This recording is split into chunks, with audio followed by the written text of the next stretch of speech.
Bien-aimés frères et sœurs, vous connaîtrez la vérité et la vérité vous affranchira. Ça, c'est pas moi qui le dis, c'est la Bible qui le dit. Mais moi, je vous dis mieux.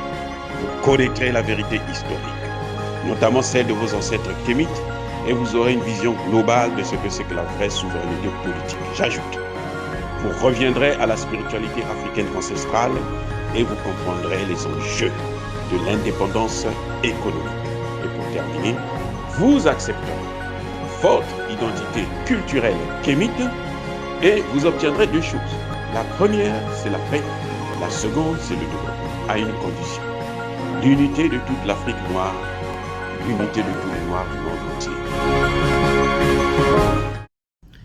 Otep à tous, bienvenue sur la chaîne des panafricanistes par essence, par conviction et par excellence. Celle des citoyens kémites par nécessité et obligation de combat.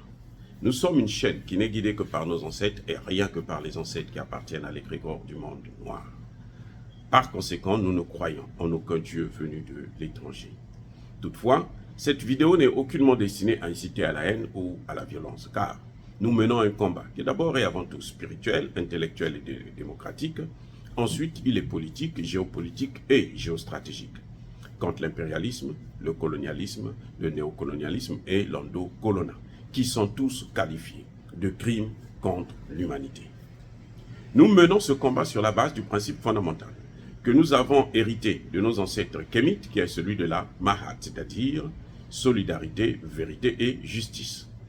Vous êtes donc en droit de connaître la vérité et nous avons l'obligation de vous dire la vérité, rien que la vérité, afin que justice soit rendue au continent africain. Et ça, c'est notre modeste contribution dans cette noble lutte en faveur de la souveraineté, la dignité, de la solidarité et l'unité africaine. C'est exactement ça que nous appelons le panafricanisme. Bien-aimés frères et sœurs, qui est Mohamed Bazoum? Comment l'histoire se répète? Celle de la Côte d'Ivoire et celle du Niger. Et comment, surtout, par rapport aux mêmes faits, aux faits que je veux présenter tout à l'heure, vous allez constater que Bola Tinubu est en train de commettre exactement la même erreur que Thabo Mbeki a commise pour le dossier de la Côte d'Ivoire. Oui, Thabo Mbeki a commis la même erreur. Ou plutôt, Bola Tinubu est en train de commettre la même erreur. Et je vais vous dire la différence entre Tinubu et Thabo Mbeki. D'abord, qui est Mohamed Bazoum? Vous savez, je vais vous dire une chose. Bazoum n'a pas de nationalité. Bazoum n'a pas de nationalité. Il a 63 ans, d'après ce qu'il dit, puisque c'est ce que nous avons eu comme dans nos recherches, mais il n'a pas de nationalité. Vous allez taper sur Google, là, vous n'allez pas voir que Bazoum est né à tel endroit. De père et de mère X et Y. Bazoum n'a pas de nationalité. Bazoum, sa nationalité, c'est la communauté dite internationale. Donc, si vous demandez à Bazoum, mais vous êtes de quelle nationalité, il va vous dire de la communauté dite internationale. Ah oui. Mais, comment Bazoum est arrivé à ce niveau? Parce que Bazoum, c'est d'abord un terroriste.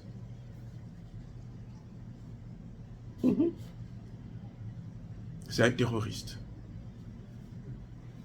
Dans les premières négociations qu'il y a eu dans le cas du Mali, Bazoum était le porte-parole des terroristes, des rebelles, qui se disaient rebelles, que la France a surnommé rebelles, puis après djihadistes, et maintenant on les reconnaît comme étant des terroristes. Bazoum était leur porte-parole. Bazoum fait partie de ces gens-là qui, au temps de Blaise Compaoré, ces terroristes-là, qui venaient se la couler douce au Burkina Faso. Donc, comme il n'a pas de nationalité, ou plutôt qu'il n'est pas nigérien, il est le parfait candidat pour l'élection. Il est le parfait candidat pour la communauté dite internationale. L'Occident ou l'OTAN adore travailler avec des gens qui ont une situation aussi ambiguë que celle de Bazoum ou celle de Alassane Ouattara.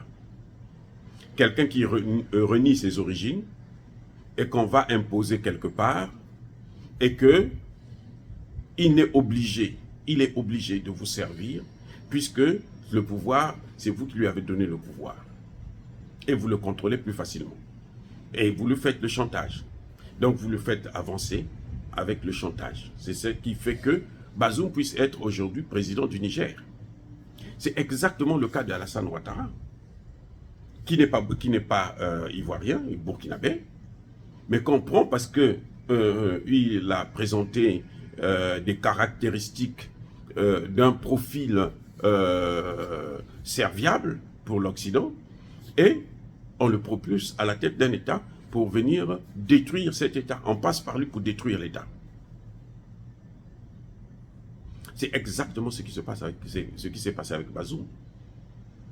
Les Occidentaux, notamment la France et Emmanuel Macron, ce sont des experts dans ce domaine. Tous les chefs d'État français sont des maîtres. Ce qu'ils faisaient dans nos pays, ce qu'ils ont toujours fait dans nos pays, c'est qu'on trouve quelqu'un qui vient d'une minorité qui n'est pas très crédible, et c'est celui-là qu'on prend, qu'on propulse à la tête de l'État. Il sera obligé de mater, et puisqu'il va mater, donc il est l'homme qu'il faut. En cas de, on le détruit. Et quand ils ont des intérêts à préserver, lui ne peut pas faire autrement, il ne peut pas dire non, puisque lui, il dépend d'eux. Ce sont eux qui l'ont amené là, à travers des négociations. Bazoum a été amené au pouvoir exactement comme Tshisekedi a été amené au pouvoir au Congo. On voit avec Issoufou, on négocie avec lui, et on dit voilà l'homme que nous voulons. Ça a été l'œuvre d'Emmanuel Macron. Bazoum, là, c'est le produit fini d'Emmanuel Macron et de Le Drian.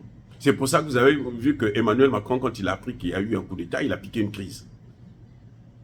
Il a piqué une crise d'hystérie, Emmanuel Macron, à cause de ça. C'est ça ce que ils ont appelé au Congo le compromis à l'africaine. On trouve des formules pour endormir tout le monde. Et comme le président Issoufou, lui aussi, n'avait rien compris, c'était aussi un soulard, eh bien, il a laissé passer Bazoum. On lui a fait croire qu'après Bazoum, ça va être ton fils. Mais quand le fils de Issoufou devrait venir, après 10 ans de pouvoir, mais le Niger serait déjà occupé.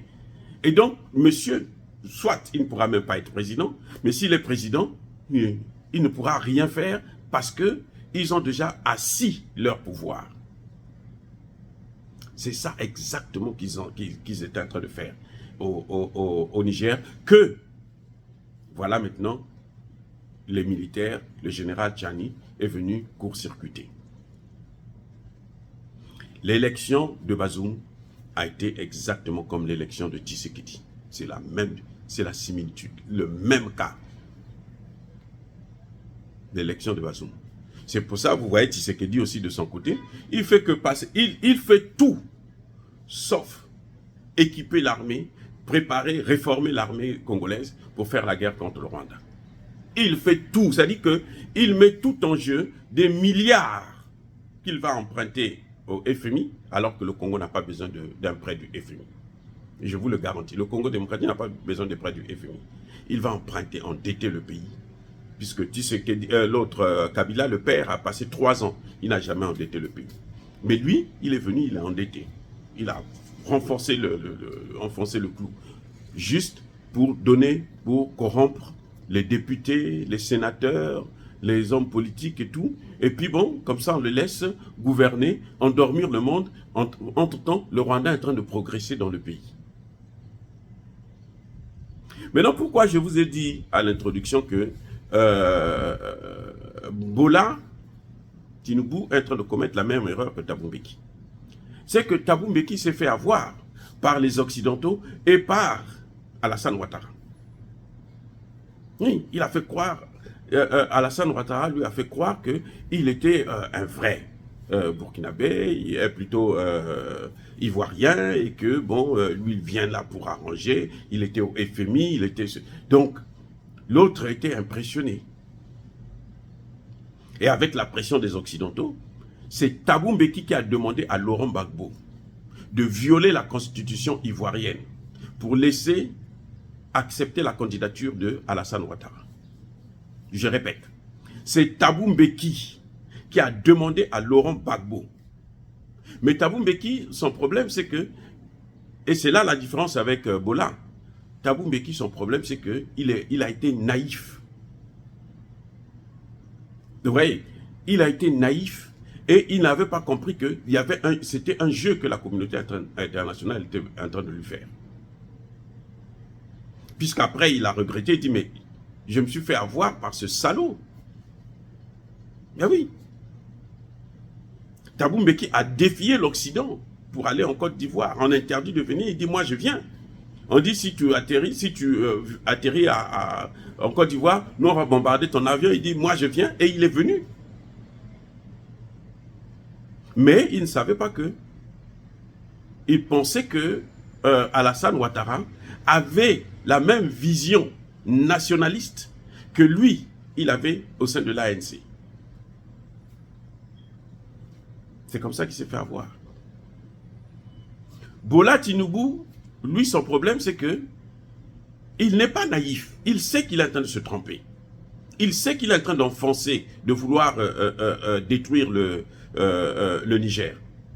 Bola le sait. Il le sait très, très, très, très bien.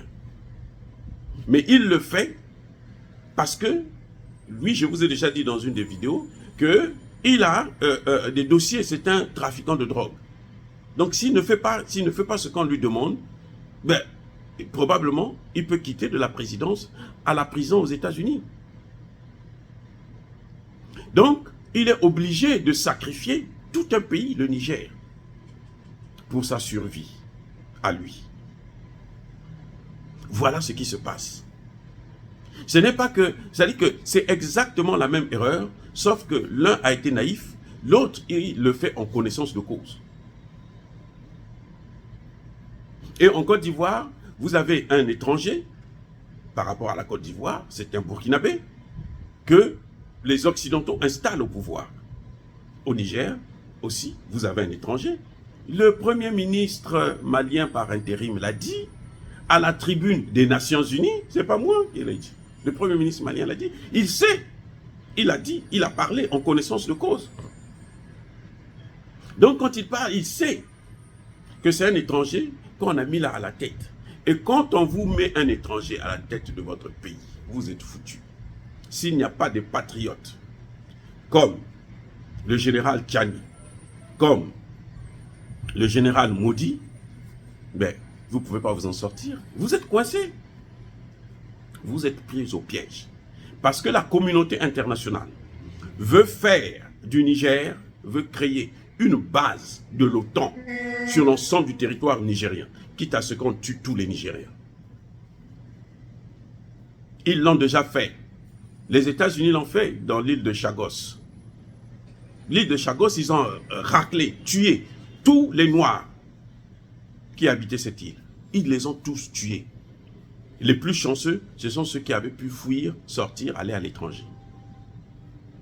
Mais tous les habitants, ils ont fui. Et les États-Unis en ont fait une très grande base. Aujourd'hui, le Niger abrite la plus grande base américaine de drones et autres. Le Niger, hein.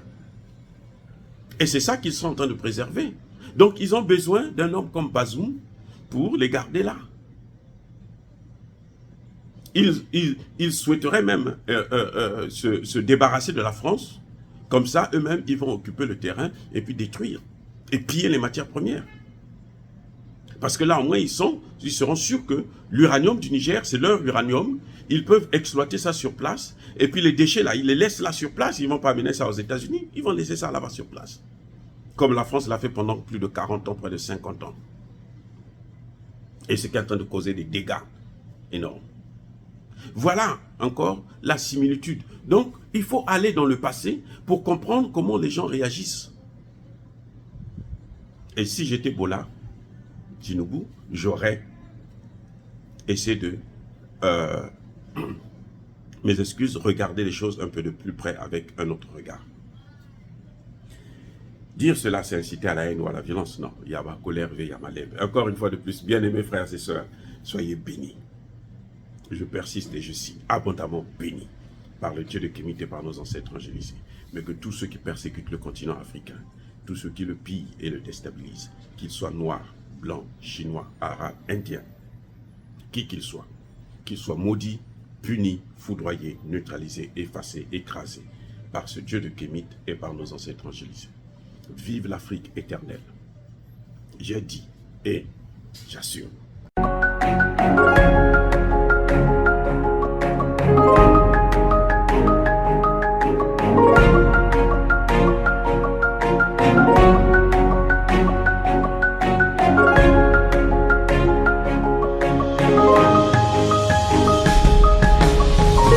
Eux, ils marchent par la foi et non par la vue.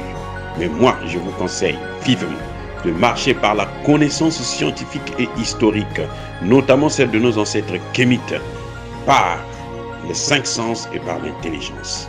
À vous, à Pierre.